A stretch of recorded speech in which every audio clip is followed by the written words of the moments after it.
Welcome to Windows on the World. We're going to be talking about CETA and TTIP, mainly TTIP, which is the Transatlantic Trade and Investment Partnership, and also CETA, which is the Comprehensive Economic Trade Agreement. Now, these are going to have a massive impact on you, so please do listen to what we're going to say. We did a show about this several months ago. I'm going to put the links to that into this show, and also on our audio podcast, you'll be able to hear it later. So I'm with Lucy Reynolds and Thomas here, and we're going to talk about the Transatlantic Trade Investment Partnership. So Lucy, there's been some updates. Can you tell us what's happening?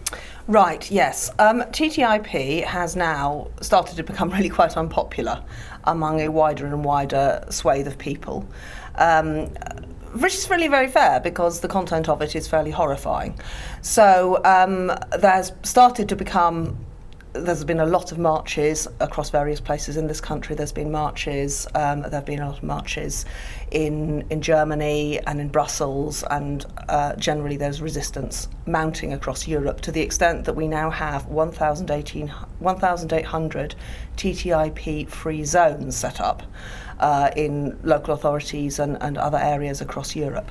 So this is starting to become something which is the source of serious resistance, and the trade lobby have done, therefore, as they very often do, and fallen back away from that position to back what seems like a kind of compromise, a more reasonable, less problematic option instead. So they are therefore putting their attempts into getting the CETA agreement, which is a Canadian EU treaty, into place.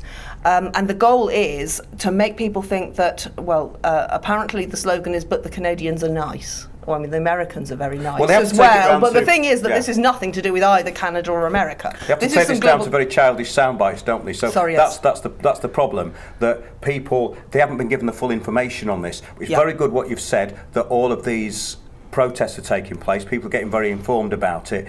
Are they informed about it enough here yet? That's the main thing, really. No, people aren't informed enough here. We need to be aware of these deals overall. It would appear that the way that these are being promoted is actually quite counterproductive. It is really raising the alarm about the global lobby that's putting these in place. In the States, there's starting to be increasing resistance to both TTIP and CETA, but the main issue there has been Barack Obama's promotion of the TPP, Transatlantic Partnership. And I think people are starting to get... Pacific. Sorry, yes, of course. Pacific Partner, yes.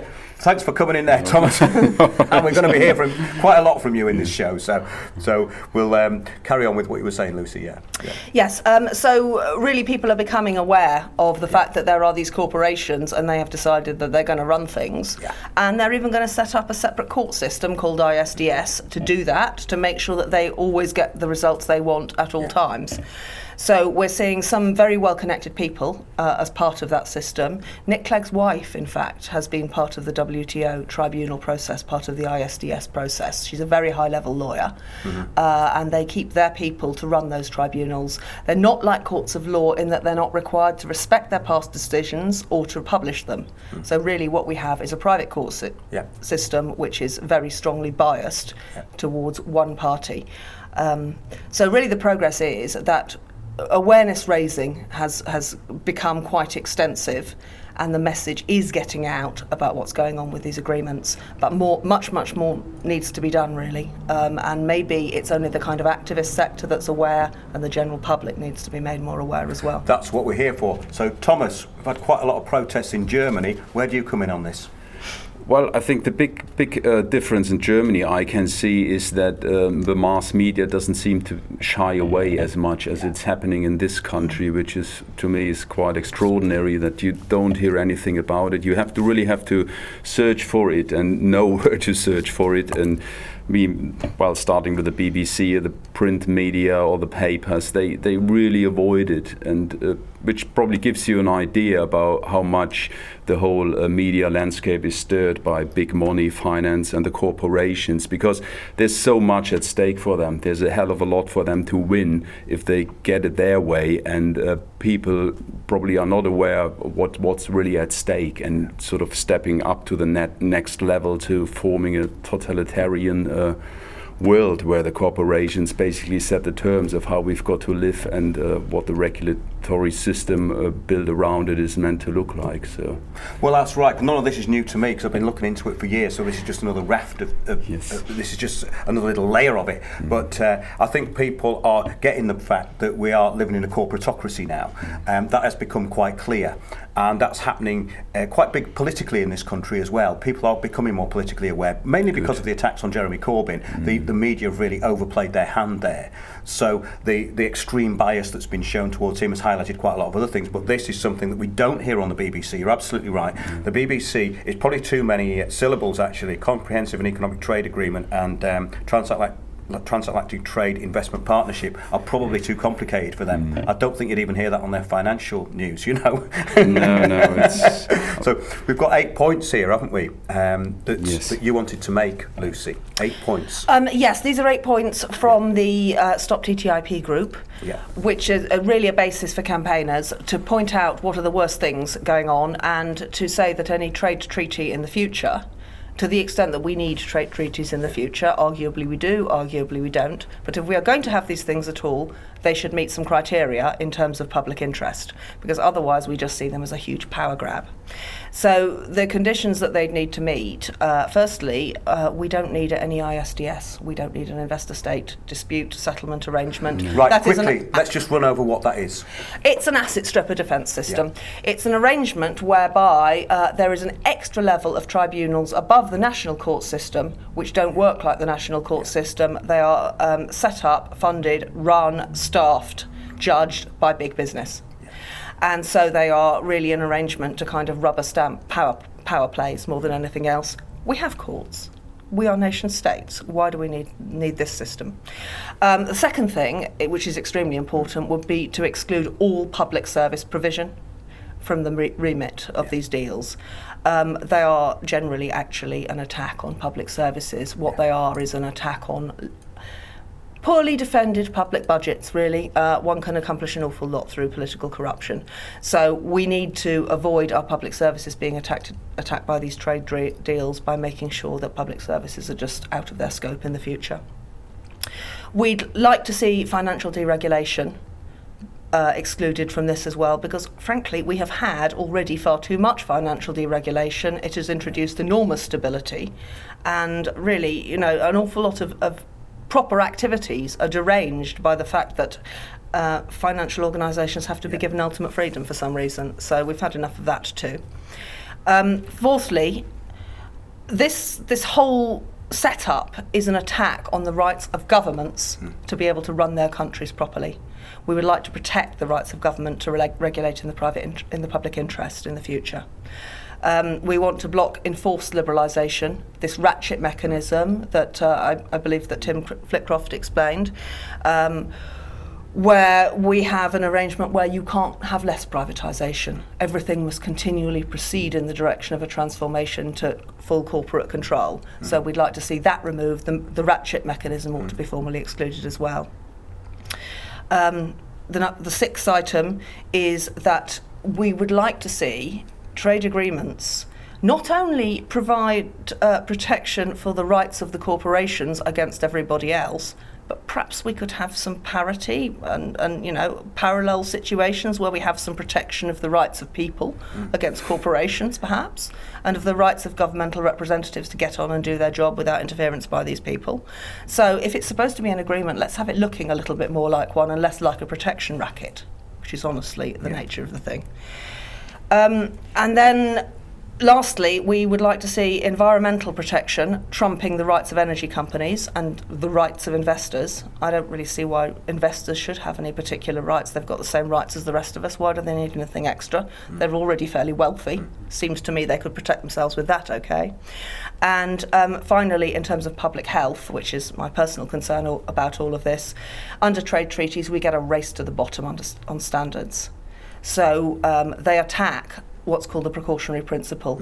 We don't want to have this particular organic chemical in the food chain. There may be no evidence yet that it causes cancer or birth defects, but you can see that it may cause a problem, and as a precaution, we'd like to make sure it's not in our food.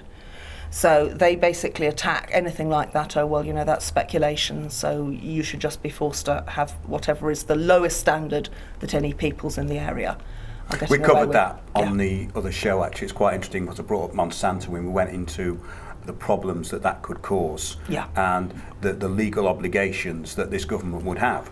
Yeah. So that's a very important point. So, Thomas, is there anything you'd like to add to that?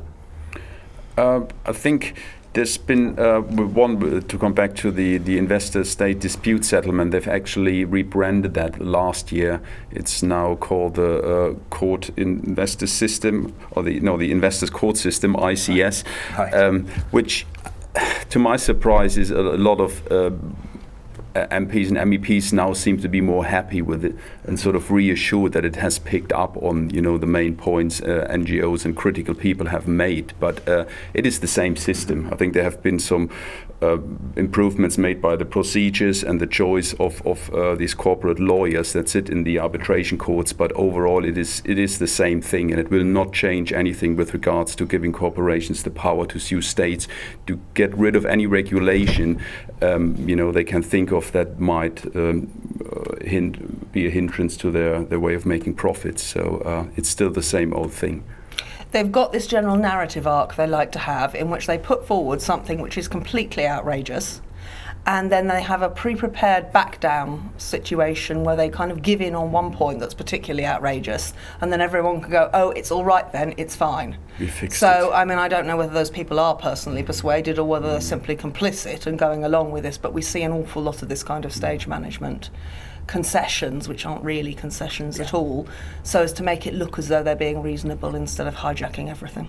I think with this sort of thing, they can make the language sound fairly complicated to the average member of the public, so they're probably exploiting that. But we see it in other areas with things like, say you get down to local authorities, they actually use really, really childish language. Mm-hmm. So I think maybe that's why it is that people aren't kind of latching onto this. It's a TTIP, what's that? They're not as aware of it, I think, and as you're saying, it's not been in mainstream media, so that's our job to put it out there. Yeah. So what can we do next? What can people do if they see this show and want to do something about it?